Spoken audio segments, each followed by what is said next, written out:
I'll tell you something kind of funny. When it comes to spirituality, it's happened to me over the past month a couple of times and more over a longer period of time. But it's happened to me that I'll have a conversation with someone about spiritual matters. And the funny thing is, like, I was having a conversation with someone that's my daughter in the background. I was having a conversation with someone in a park. Luna, ve por el otro lado. Ve por allá. Ve por allá. I was having a conversation with someone in a park, and it was a vegan event, and it was a vegan/spiritual event. I forgot the name of it, but this dude, he was nice and all that, and when we got to talking about doing things and taking action and nutrition, and Dr. Sebi came up. And if you don't know who Dr. Sebi is, he's a naturopath, I think that's what you call it. He's a herbalist. He's a healer through these means. And he recently passed away, tragically, actually, in a way. Well, he died in a jail. He was arrested by the Honduran police because that's where his retreat is. Anyhow, why he was arrested, I'm not exactly sure. I forgot why he was arrested, but he passed away in jail. He was in his 80s and maybe 90, and we got to talking about him. And this guy, he's a young, attractive black male, probably in his early 20s, maybe mid 20s. And we got to talking about Dr. Sebi, and he's telling me about the herbs and stuff. And here's the thing. Maybe this is the way that it is just when you get older. But concerning this topic, I've been there and back. Like, I knew somebody who knew him. And the things that I was telling him, what I learned about it, what I learned through it, my ideas about it, my experiences with taking this doctor's herbs, I didn't have a bad experience. But when I really, really look at it, I didn't have all that positive of an experience either. It definitely wasn't negative, put it that way. But the thing is, as soon as it seemed that I wasn't going to toe the line on the rhetoric that goes around, meaning the popular catchphrases that catch on within a group, in this case being a spiritual group, a group of quote unquote light workers. That's what the event was about, light workers.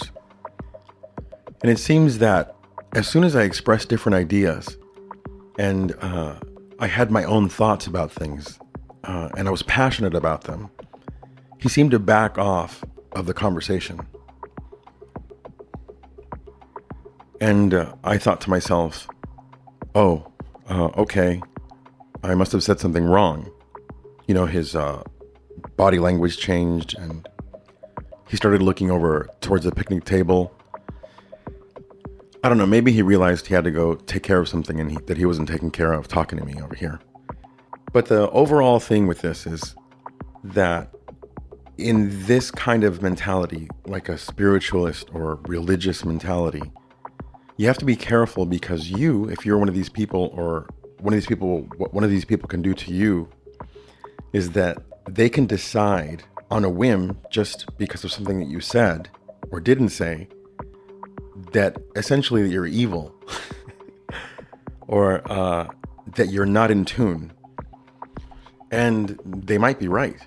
You may not be in tune with each other. But the most frustrating part of this kind of mentality to me is that they won't tell you, is that they won't say it. They'll just make the decision. They'll be the judge, jury, and court all on their own. And it's a weird thing, because the same thing happened to me on another occasion, where the person doesn't know what I know, and they don't know, some time ago, not too long ago, but some time ago, I learned that be careful when you're talking to somebody that you don't know, because you don't know what they know, and they might know way more about what you're telling them about than what you do. And I'm telling you about this because it's a, maybe you've been through it, and it's a kind of a frustrating thing. Especially, I notice that the older that I get, the more that it happens to me. Like somebody's talking to me about something. Now, you can also fall into the trap of disregarding any new information because you think you know it all. I'm well aware of that. I'm fully aware of that. But I'll tell you what, when it comes to these circles that I'm talking about, these, like the people that you would normally see, which I've been involved with, the people you normally see in a magazine like Natural Awakenings. What the hell is the name of that magazine? A holistic magazine, whatever it's called. I think every big city has one. We have one here. So when it comes to these things, I noticed that, first of all, masculinity is seen as kind of negative. And here's another thing is, like, there's a lot of spiritual escapism. There's a lot of holistic escapism. There's a lot of the God of the gaps in there.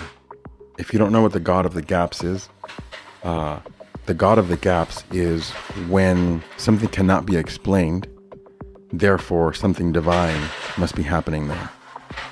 Until, science, for example, somebody who had epilepsy in the Dark Ages was seen as somebody who was possessed by a spirit. And then science learned that epilepsy was actually a physical condition.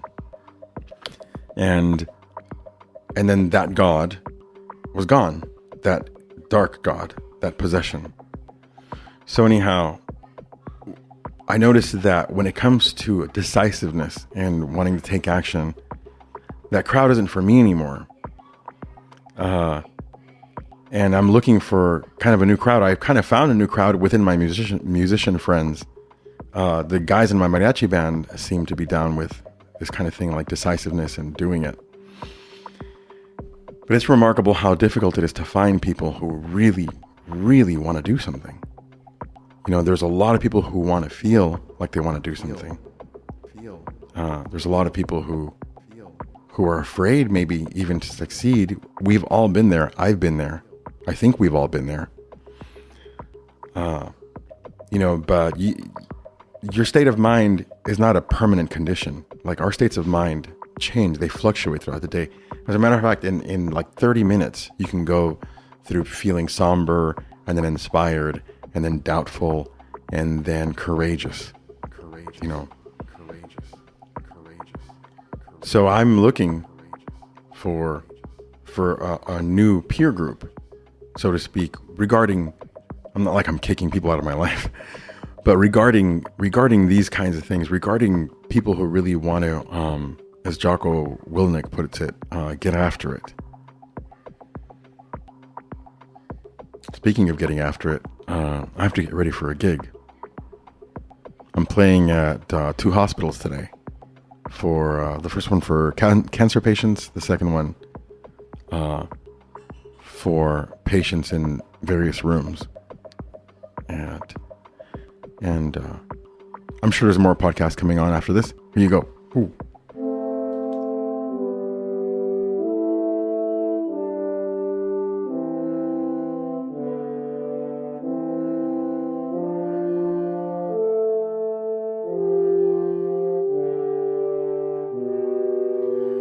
So we had a hurricane, and there's something else that I want to talk about more than that.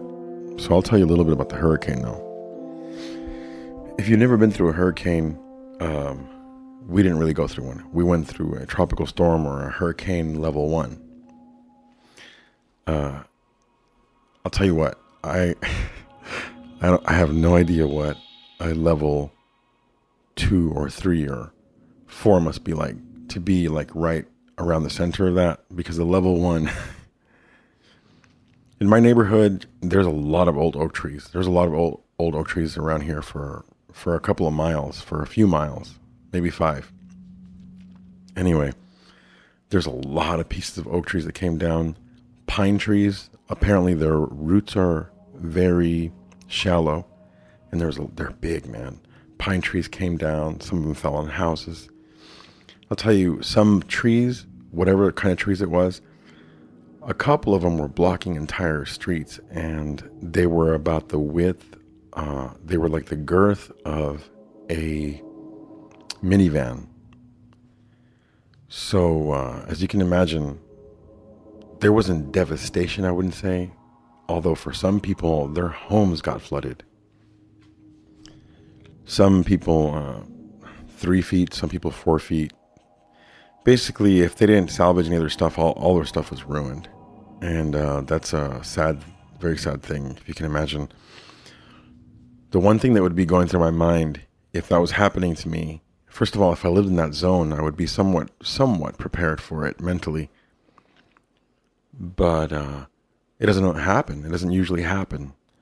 And what I would be thinking would be like, as the water was rising, when is it time?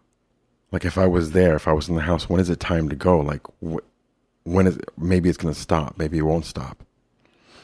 That would be the thing that would be running through my mind on the back burner the whole time. So the hurricane, if you want to know more about hurricanes, go on YouTube and look up hurricanes and look at pictures of hurricanes and things like that. My story is my 2 toddlers loved it as they'd loved the last one, and they have a great time. The lights go out and they have flashlights, and they make it both nicer and more terrifying for obvious reasons. So yeah, that's the hurricane, and we have to eat kind of like shitty food, because you can't really cook like you normally do. Although not that bad. But again, like I said, the kids loved it, and I was happy to see that. I had my game face on, so I was pretty chilled out. I was adamant about a few things, that they not do this, and a couple of times, I opened the front door as the hurricane was gearing up. Excuse me, and my daughters usually are quite brave. They heard the wind and they could see it, and they were like, and they backed up, and I closed the door. It made me laugh. All right, so that's about the hurricane. Now, another natural phenomena, the eclipse. Ladies and gentlemen, the eclipse. I want to talk to you a little bit about the eclipse that happened before the hurricane. And I think they're related, and I think that they were trying to tell me something. No, I'm just kidding. I wasn't always, look, what I'm going to tell you right now about the eclipse. First of all, I want you to know that those dudes that are really science evidence-based, solely science evidence-based, like hardcore, they get on my nerves. I'm not one of those dudes. Okay. Those dudes usually can win in a debate because everything that they're willing to debate is within those realms of what's provable and what is not, and everything that is not provable then is just out the window. It's a slightly arrogant position to take, in my view. So I'm not one of those guys. Okay, I want you to know. Even though I may sound like one of those guys sometimes, if you walked into the middle of this conversation and you heard me saying some things or a different conversation, you can easily assume that I'm one of those dudes. But the eclipse, what I'm going to tell you about the eclipse is, I've seen an eclipse when I was in Oakland. I was living in Oakland. I'm pretty sure I could spot exactly the day because I could just look up the eclipse around 2005 or 6, whatever it was. Maybe 2004 even. But I didn't care about the eclipse, not even a little bit. And not that I don't think it's beautiful, not that I don't think it's meaningful to some people, but it didn't mean anything to me this time around because I had a focus. I had a really strong focus. I was in this certain phase in my life. I am still in that phase in my life where I'm trying to achieve certain things. And I'm fixated on these goals. not to an annoying degree. I'm not around that many people that often to be annoying with it, I don't think. If I am annoying, if it is to an annoying degree, my wife, my spouse would share the brunt of that. And if that is the case, which I don't think it is, I apologize for that. You know who you are. So I didn't care about it because the eclipse, I eclipsed the eclipse. Okay, my mission, the things that I'm doing eclipsed completely. It eclipsed it more than the eclipsed the sun. That's how it went. Okay. And I think that's a great place to be. Now, what do I not find so fascinating about the eclipse? I know that the eclipse is something that happens because of where I'm standing. If I was in a different part of the country or a different part of the world, it wouldn't even be happening. Now, another one is going to happen again in, I think, 2019. But you would have to be in a different part of the country or a different part of the world to see it. Now, the moon and the sun and the earth are all in an alignment right now that they will not be in for who knows how long. Why isn't that special? It's not special because there's no visual thing going on with it. But I think that's a rather, I don't mean to offend anybody, but I think it's a rather impoverished way to view life and phenomena. Because today is special. Every day is special. The thing is, you have to have an eclipse going on every day. You have to, it could be the same one. It could be a different one. I don't know, however it works for you. But my eclipse, I eclipsed the eclipse. And it felt good. I didn't want to go see it. I didn't have any, if it was outside and it just happened and I didn't have to go buy any glasses or anything like that. If it was a clear sky, I would go out and look at it. It wouldn't give me any messages. It wouldn't tell me anything. It wouldn't say anything special. It wouldn't say anything more special than whatever was special yesterday or what will be special tomorrow. Because it's like a podcaster, and he's an ex-Navy SEAL, Jocko Willink. He opened me up to this perspective. More like he gave me these words about things being special because I'm already like that. I appreciate life. I've never been to war, but I feel like I've been to war because of the way that I appreciate life and every day. Almost like a dying man. I know that's kind of dark and maybe a little bit morbid, but I've been that way for a long time. I've been that way since junior high. I won't get into why I've been that way right now. That's not what I'm focusing on. The thing is that, and why am I telling you this? Like, why am I giving you advice? Like, you're looking for some advice or some shit like that, right? What am I, your uncle? You're not your dad.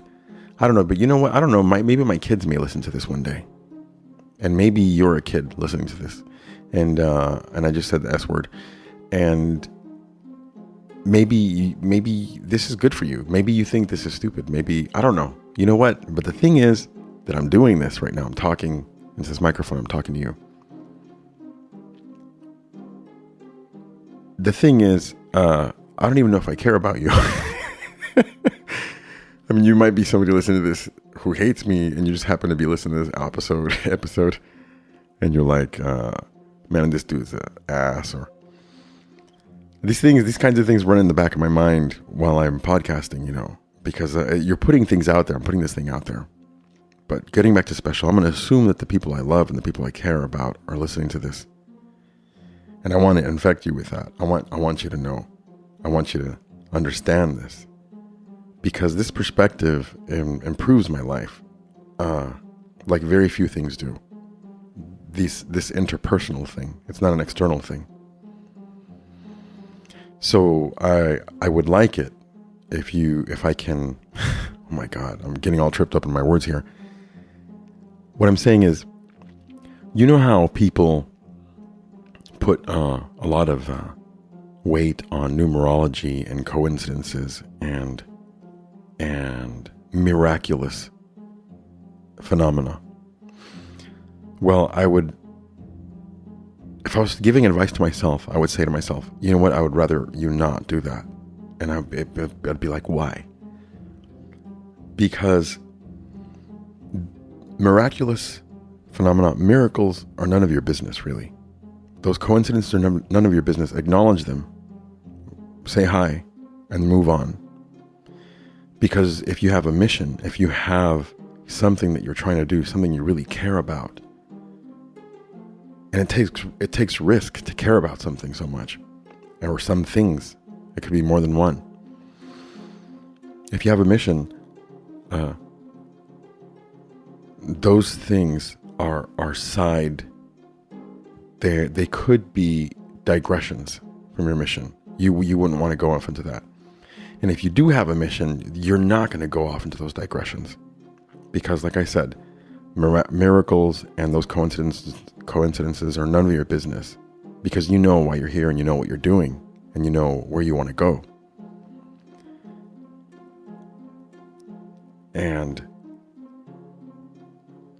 those things, I may have said this before in this podcast, those things show the level of insecurity. It's quite a deep, maybe undetectable insecurity that those things indicate to. You like that? Is that good English? Indicate to? That those things indicate. Because think about it. You're looking for confirmation from these things. Why are you looking for confirmation? Because you don't have it. And I'm not saying that to tear anything down or to discourage. I'm trying to encourage you, actually. I'm trying to encourage you into this other place that I live on and I know of.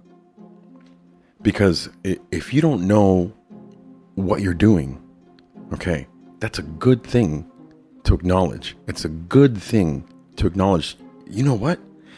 Holy shit, I don't know what I'm doing. Instead of acting like you know what you're doing, or going on hunches, or not hunches, but taking external things to tell you, simple things like that, like a coincidence or a number that you see. It essentially tells you that you don't know what you're doing. And I want you to embrace that. You have to embrace feeling like an idiot at times, because that means that you're raw. That means that you're new. You're new at this school, okay? And you're going to learn some things, and it's going to be uncomfortable at first. And this is something I've said to several of my guitar students. I tell them to learn to love that feeling of humility. Because, there was one student who they would play something and I would play it back, and they would say, "Oh, it looks so easy when you do it." And I told them, that right there, that feeling that you have to learn to, if you're going to play this instrument, you have to learn to love that feeling, because that means that you're learning. And one more thing about what we were talking about the eclipse and coincidences and miracles. Here, you can't do things through a proxy. At least not that I know of. Now, if you want to get something done, if you want to have a garden, if you want to clean your house, if you want to change your career, you have to actually do things that are relevant to that thing. You can't go off into your closet. Okay, baby. You love it? Qué bien, baby. Mira, estoy haciendo un podcast ahorita. Ahorita te voy a dar. Okay? Es un podcast, mira. Mira, ahorita, un momento. So, you can't go off into your closet and do some like magic ritual in there as a proxy because you want something else done. Now, if that encourages you or inspires you, I get that. I see that. I have my little rituals that I do, which I can't even really identify right now. But that's not what I'm talking about. I'm talking about if you're doing one thing in a certain arena, trying to affect something in a completely different arena. That's not going to happen. Sadly, the natives in the Americas learned that doing their rituals was not as real, okay, and raw. They don't have enough leverage in the physical world, in the real world. So there's no substitute for the actual things that you have to do. Also, keep in mind, if you're thinking, let's say, for example, that the universe is on your side, which let's say it is, but it's on all of our sides, isn't it? But if you go somewhere and you find a parking spot right at the front, at the entrance of the place that you're going to, and it makes you feel special, hey, feeling special is good. But consider other people's free will. Like if you're thinking that that spot was there for you, that means that that spot was made available for you. That means that somebody else's free will through your rituals was taken away and they got into their car and they left. Another way to look at that, though, is that you align yourself with your timing, with how you geometrically place yourself throughout the day in relation to everything else that you can intuit. But you can't do things through proxy. You have to face things directly for what they are, as what they are. I don't know why there's so much appeal for wanting to do things through proxy. I think that has to do with some sort of comfort zone. That, like there's this parable of a drunk man who's looking for his keys. And you might have heard it, but it goes, this drunk man is looking for his keys under this lamppost. And this other man walks up to him and says, hey, what are you doing? What are you looking for? And the drunk man goes, I'm looking for my keys. And he says, okay, well, where did you lose them? I think over there where those bushes are. He goes, so why are you looking for them right here? He goes, because the lighting is better here. Hey, look at these. I got them outside. See, maybe I have to take care of these beautiful children. I'll talk to y'all later. Ciao.